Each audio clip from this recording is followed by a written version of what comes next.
Just got the call that there is fish for us at the fisheries, so I'm off to get some because when Wild Food calls, you have to answer. I feel like we are forever on a mission to fill the freezers, stock the shelves. It's just like a frenzy this time of year to try to make sure that we have everything we need for production and feasts and events and things for the year ahead. And as much as I would love to just have everything fresh and ready from the garden, seasonality does not work like that. Amazing, does the kitchen smell?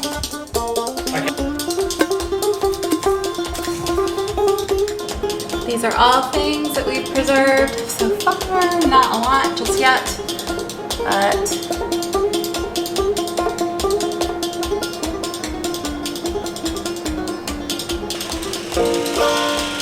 hello and welcome to the cooking channel. So I took my very soon to be husband 1 week to go deer stalking for the first time on Wednesday. He originally was just coming to be the old caddy or the ghillie, whatever you want to call it, carry the rifle, give us a bit of moral support. But as we set off out in the woods, we were having, it was great, it was amazing. We were crawling through the undergrowth, being very silly. Anyway, he shot his first deer, his first red stag, which was incredible. Let him take my shot, which I wouldn't do for anybody, but I do love him, so there we go. So this is the stag he shot that's right here in front of me now. We are going to use this for our wedding next Saturday, which is alarmingly close, but very exciting. So Kieran helped us drag it back. It was shot in a very annoyingly awkward dikey field, so he was not that pleased with us, but a little bit of elbow grease finally got him out. He's been hanging since Wednesday. Today is Saturday, so I skinned him this morning using my new Roselli knife, which was absolutely insane. So it took me quite a while to skin it this morning. It was quite a big boy and it was really awkwardly positioned, so did that. Now I'm butchering it. This is one of the, I mean, you can see how big it was, just this is one of the haunches. You didn't see that very well at all. I'm not going to pick it up again, it's too heavy. But we're going to cook this over the flames for our wedding. My good friend Kai at Game of Flames is very kindly been persuaded to cook for us. So he's going to use his famous marinade on this, and we're going to use it for Sunday, just put it in rolls, kind of a brunch, probably very hungover. But yeah, so we've done one haunch already. I've done the back straps. I mean, look at the size of them babies. Whoa! I've got the shoulders and then I've got the neck as well. So we've got an amazing recipe that is in our upcoming magazine for pressure cooker pulled venison neck. So I always try and save the neck. I'll be putting that one. Don't know why I'm pointing. It's not like you can see it, is it? It's right there. Anyway, so I'm sure we'll be shooting a video of that one very soon too. But we'll let you know how the food goes. Are you supposed to talk to it like it's talking to your friends? Like, we'll keep you posted. Stay tuned for more. Just gonna. How did you learn how to do all of this? So, to be honest, so most animals, like four-legged animals, are kind of made the same, I guess.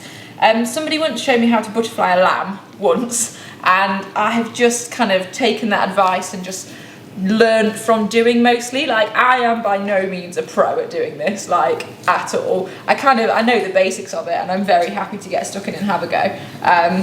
There's no perfect fillets coming off this, but I enjoy it, and the meat shows you where to. That's probably one of the best bits of advice I had. Like, the meat shows you where to cut, like the seams in here.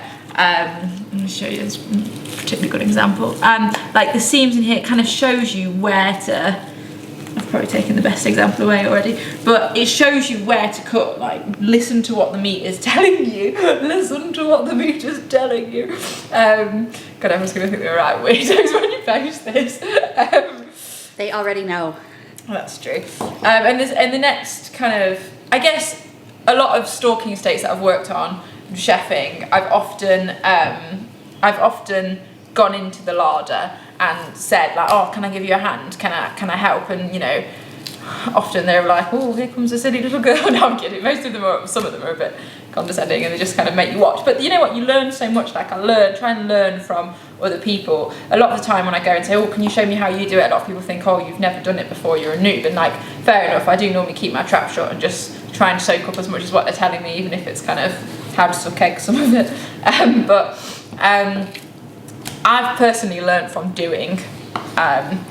You know, like the fundamentals are all the same.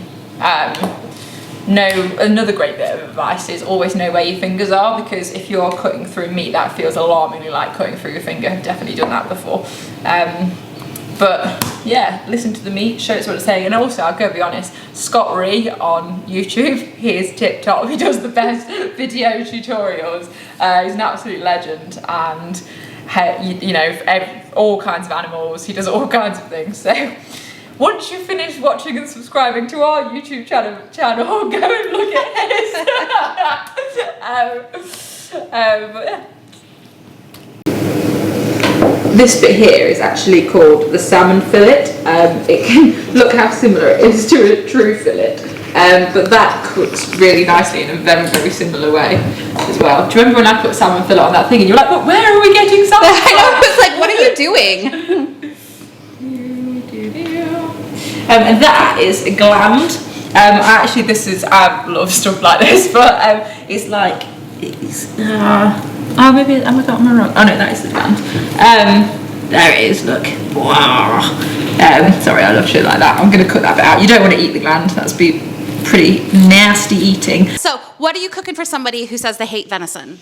Ooh, what am I cooking for someone who says they hate venison? Probably, that's a really good question. The shoulder and the neck pulled, as I keep banging on about, I just think it's so, I love the recipe. I made it up, which makes me even more happy as well.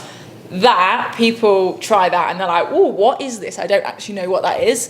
And so that gets me quite excited. Also, I mean, there's not much better than the fillet, just pan fried, salt and pepper, medium rare. But if it's someone who doesn't like, you know, you want to eat venison rare or medium rare, otherwise, I mean, I would say that about beef as well, but some people disagree.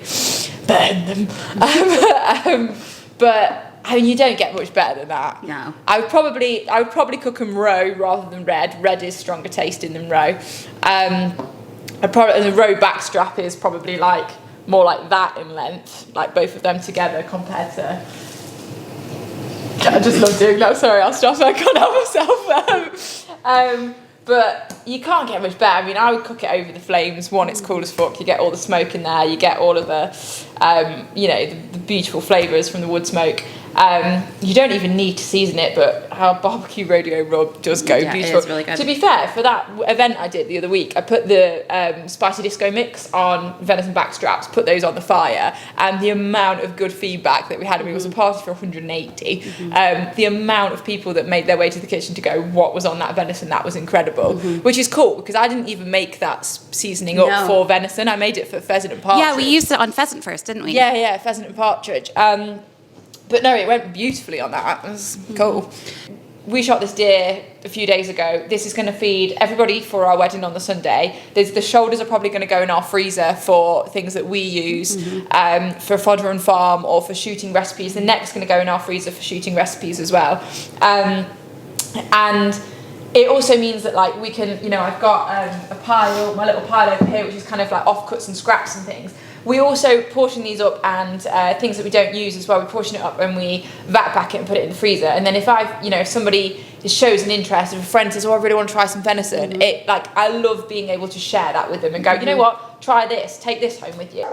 But, if you are stalking and you are butchering carcasses and you've got more than you need, then share it. Share the love. Amen. Amen, sister.